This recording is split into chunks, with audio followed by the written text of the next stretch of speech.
Assalamualaikum warahmatullahi wabarakatuh. Ya, ini updatean untuk kuliah 7 menit ya. Mungkin hari ini ada 2 video. Yang pertama itu setelah FOMC atau rapat untuk menaikkan suku bunga di Amerika Serikat yang akan berpengaruh pada forex ya, perdagangan mata uang. Nah, menariknya lagi adalah berita tentang krisis Ukraina Rusia ini itu semakin memuncak gitu kan.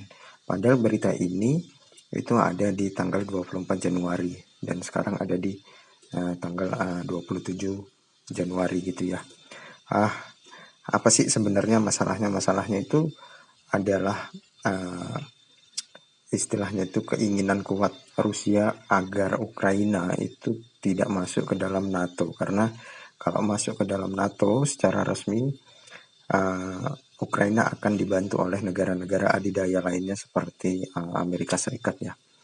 Dan yang lebih menghebohkan lagi adanya pengerahan pasukan militer oleh Rusia di perbatasan antara dua negara tersebut. Nah, bagaimana nih dengan pasar modal, saham, kemudian pasar kripto dan segala macamnya ya. Kalau di sini di blockchain media dijelaskan juga kalau pasar kripto ini tentu akan berimbas. Padahal pasar kripto ini sudah sangat berantakan ya. Kalau kita lihat di sini, di sini di Bitcoin ya. Ini Bitcoin harganya sudah 524 juta dan adanya pergerakan naik di sini di dalam satu hari ini. Setelah di dalam satu hari juga dijatuhkan. Jadi malamnya dijatuhkan oleh kabar FOMC sekitar jam 2 pagi. Tepat persis lah jam 2 pagi sampai sekitar jam 10, jam 11 siang. Kemudian dinaikkan pelan-pelan. Dinaikkan sampai berapa? Nah, ini yang kita tidak akan pernah tahu ya. Nah, selama 7 hari juga sama, ya kan. Ini tanggal 24 ya, kemarin tepat persis berita krisis konflik Ukraina Rusia ini muncul dan Bitcoin juga amblas lagi gitu kan.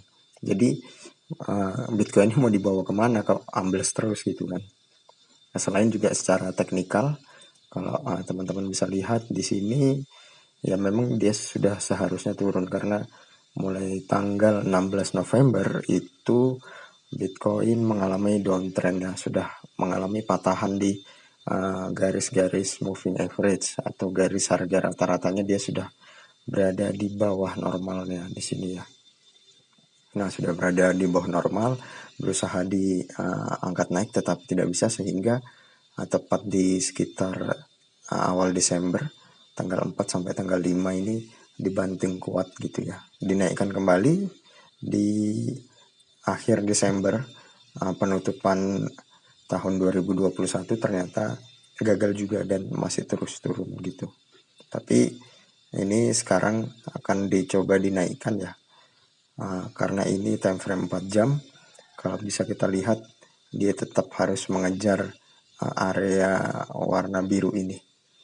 Area garis moving average ini karena sudah terlalu jauh gitu. Kalau sudah terlalu jauh seperti ini biasanya dia akan mengejar entah nanti dalam bentuk sideways seperti ini, sideways panjang gitu ya, atau langsung dinaikkan ke atas gitu. Itu yang kita tidak akan pernah tahu.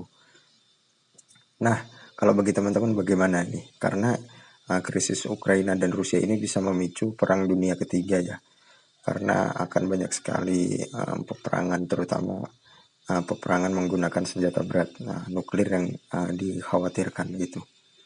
Ya, di dalam perang kan tidak ada istilah peraturan peperangan ya. Perang ya tetap perang ya, mau bagaimanapun juga untuk menang gitu. Kalau Rusia ingin menang atas Ukraina dan agar Ukraina tidak bergabung dengan NATO gitu, dan akhirnya nanti Ukraina juga akan bergabung dengan Rusia, ya pasti Rusia akan menghalalkan segala cara. Begitu juga dengan Amerika Serikat dan sekutunya yang tidak ingin hal itu terjadi gitu kan.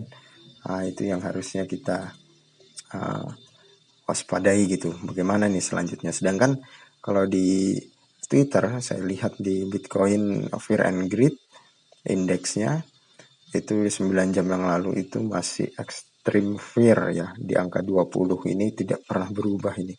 Berubahnya 20, 23, terus nanti yang paling parah itu 26 Januari ya, tadi malam itu di angka 12 gitu kan. Tanggal 25 juga 12 sama gitu. Sedangkan ya ini seperti ini terus selama sebulan, 2 bulan, 3 bulan penuh lah. Tidak berhasil naik di area netralnya. Jadi bagi teman-teman, apakah ini saatnya untuk membeli Bitcoin? Kalau saya sendiri iya, tapi jangan di future ya, di spot aja. Ini bahkan saya menggunakan indikator support dan resisten atau daerah demand and supply, di mana di 4 jam itu harga terbaik itu ya di sini angka 32.000. Nah, sedangkan resistennya itu masih ada di angka 38.000. Nah, nanti kalau Bitcoin berhasil menembus resisten, maka resisten ini akan menjadi area support baru atau menjadi area demand, area pembelian baru. Tetapi kalau ini tidak berhasil dijebol atau ditembus, maka ini akan naik, kemudian ini akan turun lagi ke sini. Nah, kalau turun ke sini, skenario terburuknya adalah dia akan sampai ke sini, di angka 29 ribuan. Tapi itu masih jauh sekali ya. Ya, kalau dari support 4 jamnya itu sih nggak jauh.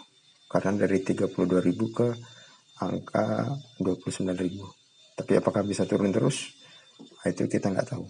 Karena setelah tembus di area ini, teman-teman tahu area bawahnya ini ngelos, istilahnya tidak ada hambatan lagi untuk turun gitu. Jadi bisa saja dia turun terus. Orang-orang yang punya duit banyak, institusi akan terus menunggu sampai selesai turunnya, atau dia akan cepat sekali kembali naik gitu ya. Jadi akan ada model-model candle yang naiknya itu hebat banget gitu, sehebat penurunannya. Misalnya ini candle-candle yang tebal seperti ini gitu ya, atau candle yang turun tebal seperti ini. Nah, mungkin itu aja Kultum 7 menit kita berdoa aja, harapannya supaya Rusia dan Ukraina tidak berperang ya, dan negara-negara yang suka ikut campur kayak Amerika Serikat juga nggak ikut memperkeruh suasana. Mungkin itu saja dari saya tentang Bitcoin yang belum dibahas ya, adanya konflik krisis atau krisis Ukraina dan Rusia gitu. Itu saja. Assalamualaikum warahmatullahi wabarakatuh.